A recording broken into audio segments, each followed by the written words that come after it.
श्री सत्यनारायण भगवान की कथा। एक समय नैमिषारण्य तीर्थ में सनकादि 88,000 ऋषियों ने श्री सूत जी से पूछा, हे प्रभु, इस कलयुग में वेद विद्या रहित मनुष्यों को प्रभु भक्ति किस प्रकार मिलेगी तथा उनका उद्धार कैसे होगा। हे मुनि श्रेष्ठ, कोई ऐसा तप कहिए जिसमें थोड़े समय में पुण्य प्राप्त हो तथा मनवांछित फल भी मिले। वह कथा सुनने की हमारी प्रबल इच्छा है। सर्वशास्त्र ज्ञाता श्री सूत जी बोले, हे वैष्णवों में पूज्य, आप सबने प्राणियों के हित की बात पूछी है। अब मैं उस श्रेष्ठ व्रत को आप लोगों से कहता हूँ जिस व्रत को नारद जी ने श्री लक्ष्मी नारायण भगवान से पूछा था। श्री लक्ष्मीपति ने मुनि श्रेष्ठ नारद जी से कहा था, यह कथा मित्रों ध्यान से सुनो। प्रथम अध्याय। एक समय योगीराज नारद जी दूसरों के हित की इच्छा से अनेक लोगों में घूमते हुए मृत्युलोक में आ पहुंचे। यहाँ अनेक योनियों में जन्मे हर प्राय सभी मनुष्यों को अपने कर्मों द्वारा अनेक दुखों से पीड़ित देखकर विचार करने लगे कि किस यंत्र के करने से निश्चय ही मानवों के दुख का नाश हो सकेगा। ऐसा मन में सोचकर भगवान नारद विष्णु लोक को गए। वहां श्वेत वर्ण और 4 भुजाओं वाले देवों को ईश नारायण और जिनके हाथ में शंख चक्र गदा और पद्म थे तथा वरमाला पहने हुए थे देखकर स्तुति करने लगे। हे भगवान, आप अनंत शक्ति से संपन्न हैं। मन तथा वाणी को भी आपको नहीं पा सकती। आपको अति मध्य अंत नहीं है। निर्गुण स्वरूप सृष्टि के कारण भक्तों के दुखों को नष्ट करने वाले हो। आपको मेरा नमस्कार है। नारद जी के इस प्रकार की स्तुति सुनकर विष्णु भगवान बोले, हे मुनि श्रेष्ठ, आपके मन में क्या है? आपका किस काम के लिए आगमन हुआ है? निसंकोच कहो। तब नारद मुनि बोले, मृत्युलोक में सब मनुष्य जो अनेक योनियों में पैदा हुए हैं अपने अपने कर्मों के द्वारा अनेक प्रकार के दुखों से दुखी हो रहे हैं। हे नाथ, मुझ पर दया रखते हो तो बताइए कि उन मनुष्यों के सब दुख थोड़े से ही प्रयत्न से कैसे दूर हो सकते हैं। श्री भगवान जी बोले, हे नारद, मनुष्यों की भलाई के लिए तुमने बहुत अच्छी बात पूछी है। जिस काम के करने से मनुष्य मोह से छूट जाता है, मैं वह कहता हूँ। सुनो, बहुत पुण्य देने वाला स्वर्ग तथा मृत्युलोक दोनों में दुर्लभ यह उत्तम व्रत है। आज मैं प्रेमवंश होकर तुमसे कहता हूँ, श्री सत्यनारायण भगवान का यह व्रत अच्छी तरह विधान पूर्वक संपन्न करने से मनुष्य तुरंत ही सुख भोग कर मरने पर मोक्ष को प्राप्त होता है।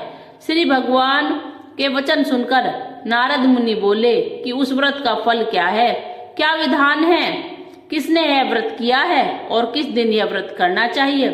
हे भगवान, मुझे विस्तार से कहो। भगवान बोले, दुख शोक आदि को दूर करने वाला यह व्रत सब स्थानों पर विजय करने वाला है। भक्ति और श्रद्धा के साथ किसी भी दिन मनुष्य श्री सत्यनारायण की शाम के समय ब्राह्मणों और बंधुओं के साथ धर्मपरायण होकर पूजा करे। भक्ति भाव से नैवेद्य केले का फल, घी, दूध और गेहूं का चूर्ण सवाया लेवे। गेहूं के अभाव में साठी का चूर्ण, शक्कर अथवा गुड़ ले तथा भक्ति भाव से भगवान को अर्पण करे। बंधु बांधवों सहित ब्राह्मणों को भोजन करावे, पश्चात स्वयं भोजन करे। रात्रि में नृत्य गीत आदि का आयोजन कर श्री सत्यनारायण भगवान का स्मरण करता हुआ समय व्यतीत करे। इस व्रत को करने पर मनुष्य की इच्छा निश्चित पूरी होती है। विशेषकर काली काल में मृत्युलोक पर यही मोक्ष का सरल उपाय है। इति श्री सत्यनारायण व्रत कथम का प्रथम अध्याय संपूर्ण। द्वितीय अध्याय। सूत जी बोले, हे ऋषियों, जिसने पहले समय में इस व्रत को किया है उसका इतिहास मैं आपको बताता हूँ, इसको आप ध्यान पूर्वक सुनो। सुंदर काशीपुरी नगरी में एक अत्यंत निर्धन ब्राह्मण रहता था। वह भूख और प्यास से बेचैन हुआ पृथ्वी पर घूमता था। ब्राह्मणों से प्रेम करने वाले श्री भगवान ने ब्राह्मण को दुखी देखकर बूढ़े ब्राह्मण का रूप धारण कर उसके पास जाकर आदर से के साथ पूछा, हे विप्र, तुम नित्य ही दुखी होकर पृथ्वी पर क्यों घूमते हो? हे श्रेष्ठ ब्राह्मण, यह सब मुझसे कहो, मैं सुनना चाहता हूँ। ब्राह्मण बोला, मैं निर्धन हूँ, ब्राह्मण हूँ, भिक्षा के लिए पृथ्वी पर फिरता हूँ। हे भगवान, यदि आप इससे छुटकारे का उपाय जानते हो तो कृपया कहो। वृद्ध ब्राह्मण बोला कि श्री सत्यनारायण भगवान मनवांछित फल देने वाले हैं, इसलिए हे ब्राह्मण, तू उनका पूजन कर, जिसके करने से मनुष्य सब दुखों से मुक्त होता है। ब्राह्मण को व्रत का सारा विधान बताकर बूढ़े ब्राह्मण का रूप धारण करने वाले श्री सत्यनारायण भगवान अंतर्ध्यान हो गए। जिस व्रत को वृद्ध ब्राह्मण ने बतलाया है मैं उसको करूंगा, यह निश्चय करने के बाद उस वृद्ध ब्राह्मण को रात में नींद नहीं आई। वह सवेरे उठकर श्री सत्यनारायण भगवान के व्रत का निश्चय कर भिक्षा के लिए चल दिया। उस दिन उसको भिक्षा में बहुत धन मिला, जिससे बंधु बांधवों के साथ उसने श्री सत्यनारायण का व्रत किया। इसके करने से वह विप्र सब दुखों से छूटकर अनेक प्रकार की संपत्तियों से युक्त हुआ। उस समय से वह विप्रहार मास व्रत करने लगा। इस तरह सत्यनारायण भगवान के व्रत को जो करेगा वह सब पापों से छूटकर मोक्ष को प्राप्त होगा। आगे जो पृथ्वी पर सत्यनारायण भगवान का व्रत करेगा वह मनुष्य सब दुखों से छूट कर जाएगा। इस तरह नारद जी ने नारायण से कहा, हुआ यह व्रत मैंने तुमसे कहा। हे विप्रो, मैं अब और क्या कहूँ? ऋषि बोले, हे मुनीश्वर, संसार में इस विप्रे सुनकर किसने इस व्रत को किया है, हम सब सुनना चाहते हैं। इसके लिए हमारे मन में श्रद्धा है। सूत जी बोले, हे मुनियो, जिसने इस व्रत को किया है वह सब सुनो। एक समय यह वृद्ध ब्राह्मण धन और ऐश्वर्य के अनुसार बंधु बांधवों के साथ व्रत करने को तैयार हुआ। उसी समय एक लकड़ी बेचने वाला बूढ़ा आदमी आया और बाहर लकड़ियों को रखकर विप्र के मकान में गया। प्यास से दुखी लकड़हारा उस व्रत करते देखकर विप्रो को नमस्कार कहने लगा, और आप यह किसका पूजन कर रहे हैं और इस व्रत के करने से क्या फल मिलता है? कृपया करके मुझे से कहो।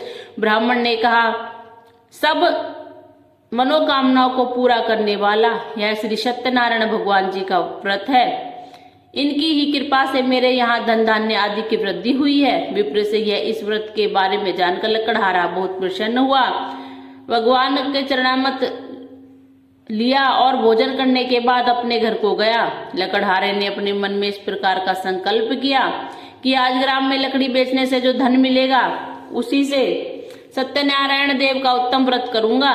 यह मन में विचार कर वह बूढ़ा आदमी लकड़ी अपने सिर पर रखकर जिस नगर में धनवान लोग रहते थे ऐसे सुंदर नगर में गया। उस रोज वहां पर उसे उन लकड़ियों का दाम पहले दिन से 4 गुना मिला। तब वह बूढ़ा लकड़हारा दाम ले और अति प्रसन्न हो पके केले की फली, शक्कर, घी, दुग्ध, दही और गेहूं का चूर्ण इत्यादि श्री सत्यनारायण भगवान के व्रत की कुल सामग्रियां को लेकर अपने घर गया। फिर उसने अपने भाइयों को बुलाया, विधि के साथ भगवान जी का पूजन और व्रत किया। उस व्रत के प्रभाव से वह बूढ़ा लकड़हारा धन, पुत्र आदि से युक्त हुआ और संसार के समस्त सुख भोग कर वैकुंठ लोक को चला गया। इतना श्री सत्यनारायण व्रत कथा का द्वितीय अध्याय संपूर्ण। तृतीय अध्याय। सूत जी बोले, हे श्रेष्ठ मुनियों, अब आगे की कथा कहता हूँ, सुनो। पहले समय में उल्कामुख नाम का एक बुद्धिमान राजा था। वह सत्यवक्ता और जितेंद्रिय था। प्रतिदिन देवस्थानों पर जाता था और गरीबों को धन देकर उनके कष्ट दूर करता था। उसकी पत्नी कमल के समान मुख वाली और सती साध्वी थी। भद्रशिला नदी के तट पर उन दोनों ने श्री सत्यनारायण भगवान का व्रत किया। उस समय वह एक साधु वैश्य आया। उसके पास व्यापार के लिए बहुत साधन था। वह नाव को किनारे पर ठहराकर राजा के पास आया और राजा को व्रत करते हुए देखकर विनय के साथ पूछने लगा, हे राजन, भक्ति युक्त चित्त से यह आप क्या कर रहे हैं? मेरी सुनने की इच्छा है, सो आप यह मुझे बताइए। राजा बोला, हे साधु, अपने बांधवों के साथ पुत्र आदि की प्राप्ति के लिए यह महाशक्तिमान सत्यनारायण भगवान का व्रत व पूजन किया जा रहा है। राजा के वचन सुनकर साधु आदर से बोला, हे राजन, मुझसे इसका सब विधान कहो, मैं भी आपके कथानुसार इस व्रत को करूंगा। मेरे भी कोई संतान नहीं है और इससे निश्चय ही होगी। राजा से सब विधान सुनकर व्यापार से निवृत्त होकर वह आनंद के साथ घर गया। साधु ने अपनी पत्नी से संतान देने वाले उस व्रत का समाचार सुनाया और कहा, जब मेरी संतान होगी तब मैं इस व्रत को करूंगा। साधु के ऐसे वचन अपनी पत्नी लीलावती से कहे। एक दिन उसकी पत्नी लीलावती पति के साथ आनंदित होकर सांसारिक धर्म से प्रवृत्त होकर श्री सत्यनारायण भगवान की कृपा से गर्भवती हो गई तथा 10वें महीने में उसे एक सुंदर कन्या का जन्म हुआ। दिनों दिन वह इस तरह बढ़ने लगी जैसे शुक्ल पक्ष का चंद्रमा बढ़ता है। कन्या का नाम कलावती रखा गया। तब लीलावती ने मीठे शब्दों में अपने पति से कहा कि जो आपने संकल्प किया था, भगवान का व्रत करूंगा, अब आप उसे करिए। साधु बोला, हे प्रिय, कन्या के विवाह पर व्रत करूंगा। इस प्रकार अपनी पत्नी को आश्वासन दे वह नगर को गया। कलावती पितृ गृह में वृद्धि को प्राप्त हो गई। साधु ने जब नगर में सखियों के साथ अपनी पुत्री को देखा तो तुरंत ही दूत को बुलाकर कहा कि पुत्री के वास्ते कोई सुयोग्य वर देख कर लाओ। साधु की आज्ञा पाकर दूत कंचन नगर पहुंचा और वहां पर खोज कर और देखभाल करके लड़की के लिए सुयोग्य वर्णिक पुत्र को ले आया। उस सुयोग्य लड़के को देखकर साधु ने अपने बंधु बांधवों सहित प्रसन्नचित अपनी पुत्री का विवाह उसके साथ कर दिया, किंतु दुर्भाग्य से विवाह के समय उस व्रत को करना भूल गया। तब श्री सत्यनारायण भगवान क्रोधित हो गए और श्राप दिया कि तुम्हें दारुण दुख प्राप्त होगा। अपने कार्य में कुशल साधु बनिया जा माता सहित नावों को लेकर व्यापार करने के लिए समुद्र के समीप स्थित रत्नाशारपुर नगर में गया और वहां दोनों ससुर जमाई चंद्रकेतु राजा के उस नगर में व्यापार करने लगे। एक दिन भगवान सत्यनारायण की माया से प्रेरित कोई चोर राजा का धन चुरा कर भागा जा रहा था, किंतु राजा के दूतों को आता देखकर चोर ने घबराकर भागते हुए राजा के धन को वही नाव में चुपचाप रख दिया जहां वो ससुर जमाई ठहरे हुए थे तथा चोर भाग गया। जब दूतों ने उस साधु वैश्य के पास राजा के धन को रखे देखा तो दोनों को बांध कर ले गया और प्रसन्नता से दौड़ते हुए राजा के समीप जाकर बोले, यह दो चोर हम पकड़ कर लाए हैं, देखकर आज्ञा दे। तब राजा की आज्ञा से उनको कठिन कारावास में डाल दिया गया तथा उनका धन छीन लिया गया। सत्यनारायण भगवान के श्राप द्वारा उनकी पत्नी भी घर पर बहुत दुखी हुई और घर पर जो धन रखा हुआ था चोर चुरा कर ले गए। शारीरिक व मानसिक पीड़ा तथा भूख प्यास से अति दुखित हो अन्न की चिंता में कलावती एक ब्राह्मण के घर गई। वहां पर सत्यनारायण भगवान का व्रत होते देखा। फिर कथा सुनी तथा प्रसाद ग्रहण कर रात को घर आई। माता ने कलावती से कहा, हे पुत्री, अब तक कहीं रह तेरे मन में क्या है? कलावती बोली, हे माता, मैं एक ब्राह्मण के घर श्री सत्यनारायण भगवान का व्रत देखा। कन्या के वचन सुनकर लीलावती भगवान के पूजन की तैयारी करने लगी। लीलावती ने परिवार और बंधुओं सहित श्री सत्यनारायण भगवान का पूजन किया और वर मांगा कि मेरे पति और दामाद शीघ्र आ जावे। साथ ही प्रार्थना की कि हम सबका अपराध क्षमा करो। सत्यनारायण भगवान इस व्रत से संतुष्ट हो गए और राजा चंद्रकेतु स्वप्न में दर्शन देकर कहा, राजन, हे राजन, दोनों वैश्यों को प्रात ही छोड़ दो और उनका सब धन जो तुमने ग्रहण किया है दे दो, नहीं तो तेरा धन राज्य पुत्र आदि नष्ट कर दूंगा। राजा से ऐसे वचन कहकर भगवान अंतर ध्यान हो गए। प्रातःकाल राजा चंद्रकेतु ने सभा में अपने स्वप्न सुनाया। फिर दोनों वाणिक पुत्रों को कैद से मुक्त कर सभा में बुलवाया। दोनों ने आते ही राजा को नमस्कार किया। राजा मीठे वचनों से बोला, हे महानुभावो, भावी वंश, ऐसा कठिन दुख प्राप्त हुआ है, अब तुम्हें कोई भय नहीं। ऐसा कहकर राजा ने उनको नए वस्त्र आभूषण पहनाए तथा उनका जितना धन लिया था उससे दुगुना धन देकर आदर से विदा किया। दोनों वैश्य अपने घर को चल दिए। इत्र श्री सत्यनारायण व्रत कथम कथित अध्याय संपूर्ण। चतुर्थ अध्याय। सूत जी बोले, वैश्य ने मंगलाचार करके यात्रा आरंभ की और अपने नगर को चला। उनके थोड़े दूर निकलने पर दंडी वेशधारी श्री सत्यनारायण भगवान ने उससे पूछा, हे साधु, तेरी नाव में क्या है? अभिमानी वाणी खसता हुआ बोला, हे दंडी, आप क्यों पूछते हो? क्या धन लेने की इच्छा है? मेरी नाव में तो बेल और पत्ते भरे हैं। वैश्य का कठोर वचन सुनकर भगवान ने कहा, तुम्हारा वचन सत्य हो। दंडी ऐसा कहकर वहां से दूर चले गए। कुछ दूर जाकर समुद्र के किनारे बैठ गए। दंडी के जाने पर वैश्य ने नित्य क्रिया करने के बाद नाव को ऊंची उठा देखकर अचंबा किया तथा नाव में बेलपत्र आदि देखकर मूर्छित हो जमीन पर गिर पड़ा। फिर मूर्छा खुलने पर अत्यंत शोक प्रकट करने लगा। तब उसका दामाद बोला कि आप शोक न करें, दंडी का श्राप है, अतः उनकी शरण में चलना चाहिए, तभी हमारी मनोकामना पूरी होगी। दामाद के वचन सुनकर वह दंडी के पास पहुंचा और अत्यंत भक्तिभाव से नमस्कार करके बोला, मैंने जो आपसे असत्य वचन कहे थे उनको क्षमा करें। ऐसा कहकर महान शोकातुर हो रोने लगा। तब दंडी भगवान बोले, हे वणिक पुत्र, मेरी अज्ञा से बार बार तुम्हें दुख प्राप्त हुआ है, तू मेरी पूजा से विमुख हुआ।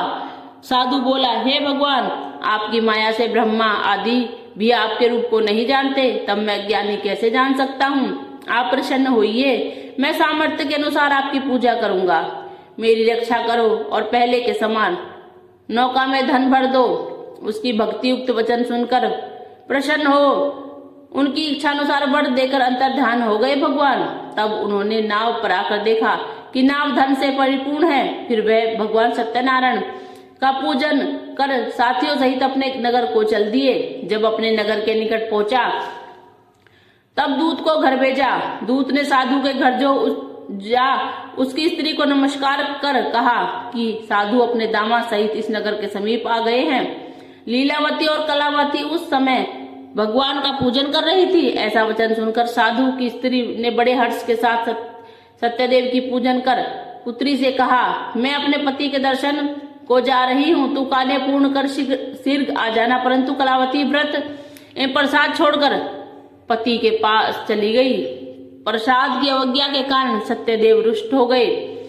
उसके पति की नाव सहित पानी में डुबो दिया। कलावती अपने पति को न देखकर रोती हुई जमीन पर गिर गई। इस तरह नौका का डूबा हुआ तथा कन्या को रोता देख साधु दुखित हो बोला, हे प्रभु, मुझसे या मेरे परिवार से जो भूल हुई है उसे क्षमा करो। उसके दीन वचन सुनकर सत्यदेव प्रसन्न हो गए और आकाशवाणी हुई, हे साधु, तेरी कन्या मेरे प्रसाद को छोड़कर आई है, इसलिए इसका पति अदृश्य हुआ है। यदि वह घर जाकर प्रसाद खाकर लौटे तो इसके पति अवश्य मिलेगा। ऐसी आकाशवाणी सुनकर कलावती ने घर पहुंचकर प्रसाद खाया, फिर आकर पति के दर्शन किए। तत्पश्चात साधु व बंधु बांधव सहित सत्यदेव का व्रत विधि पूर्वक पूजन किया। इस लोक का सुख भोगकर अंत स्वर्गलोक को गए। इति श्री सत्यनारायण व्रत कथा का चतुर्थ अध्याय संपूर्ण। पंचम अध्याय। सूत जी बोले, हे ऋषियों, मैं और भी कथा कहता हूँ, सुनो। प्रजा पालन में लीन तुंग ध्वज नाम का एक राजा था। उसने भी भगवान का प्रसाद त्याग कर बहुत दुख पाया। एक समय वन में जाकर वन्य पशुओं को मारकर बड़ के वृक्ष के नीचे आया। वहां उसने ग्वालों की भक्ति भाव से बांधव सहित श्री सत्यनारायण जी का पूजन करते हुए देखा। राजा देखकर भी अभिमान वश वहां नहीं गया और न ही नमस्कार किया। जब ग्वालों ने भगवान का प्रसाद उसके सामने रखा तो वह प्रसाद त्याग कर अपनी नगरी को चला गया।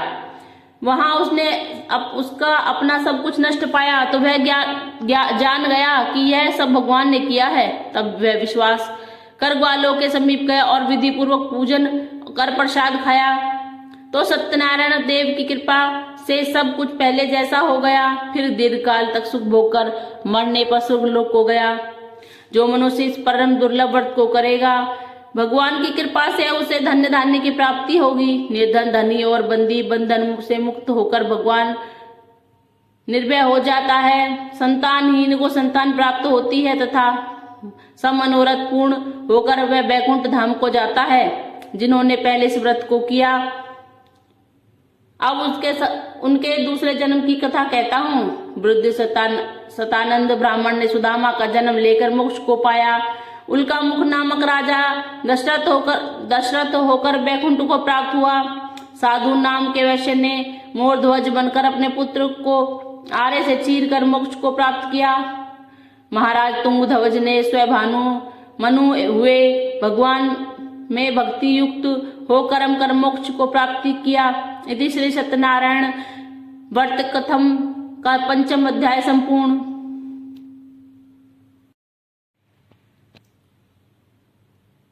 श्री सत्यनारायण जी की आरती। जय लक्ष्मी रमणा श्री जय लक्ष्मी रमणा सत्यनारायण स्वामी सत्यनारायण स्वामी जगपातक हरणा। ओम जय लक्ष्मी रमणा। रतन जड़ित सिंहासन अद्भुत छवि राजे स्वामी अद्भुत छवि राजे। नारत करद निरंजन घंटा ध्वज बाजे। ओम जय लक्ष्मी रमणा। प्रकट भये कली कारण द्विज को दर्श दियो स्वामी द्विज को दर्श दियो। बूढ़ो ब्राह्मण बने कर बूढ़ा ब्राह्मण बने कर कंचन महल कियो। ओम जय लक्ष्मी रमणा। दुर्बल भील कराल इन पर कृपा करी स्वामी इन पर कृपा करी। चंद्रचूड़ के राजा चंद्रचूड़ के राजा तिनको विपदि हरि। ओम जय लक्ष्मी रमणा। वैश्य मनोरथ पायो श्रद्धा तीज दीनी स्वामी श्रद्धा तीज दीनी। सो फल भोग्य प्रभु जी फिर भी स्तुति कीनी। ओम जय लक्ष्मी रमणा। भाव भक्ति के कारण छिन छिन रूप धरो प्रभु छिन छिन रूप धरो। श्रद्धा धारण कीनी श्रद्धा धारण कीनी तिनको काज सरो। ओम जय लक्ष्मी रमणा। ग्वाल बाल संग राजा वन में भक्ति करी स्वामी वन में भक्ति करी। मने वांछित फल दीना मने वांछित फल दीना दीन दयाल हरि। ओम जय लक्ष्मी रमणा। चढ़त प्रसाद सवायो कदली फल मेवा स्वामी कदली फल मेवा। धूप दीप तुलसी से राजी सत्य देवा। ओम जय लक्ष्मी रमणा। श्री लक्ष्मी सत्यनारायण जी की आरती जो कोई नर गावे प्रभु श्रद्धा सहित गावे प्रभु भक्ति सहित गावे। कहते शिवानंद स्वामी कहते शिवानंद स्वामी मन वांछित फल पावे। ओम जय लक्ष्मी रमणा। जय लक्ष्मी रमणा। श्री जय लक्ष्मी रमणा। सत्यनारायण स्वामी की जगपालक हरना। ओम जय लक्ष्मी रमणा।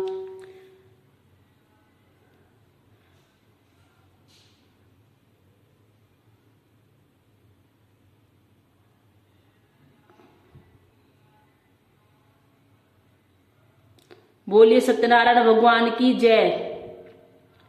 सत्यनारायण भगवान की जय।